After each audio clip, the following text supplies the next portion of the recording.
ટીવાય બીએસસીના પ્રેક્ટિકલ્સમાં અગાઉ મારી ચેનલ ઉપર મેં એક વિડીયો મૂકેલો છે, જે વિડીયો એલોયનું એસ્ટિમેશન બતાવે છે.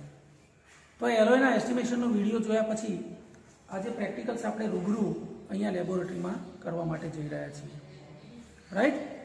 તો એલોયનું એસ્ટિમેશન કરતાં પહેલાં આ મારા હાથમાં એલોયના ટુકડાઓ છે, આપ જોઈ શકો છો. આ એલોય જર્મન સિલ્વર છે. જર્મન સિલ્વર, બ્રાસ અને બ્રોન્ઝ, આ 3 એલોયના આપણે એસ્ટિમેશન અહીંયા લેબોરેટરીમાં કરવાના છે આ સત્ર દરમિયાન.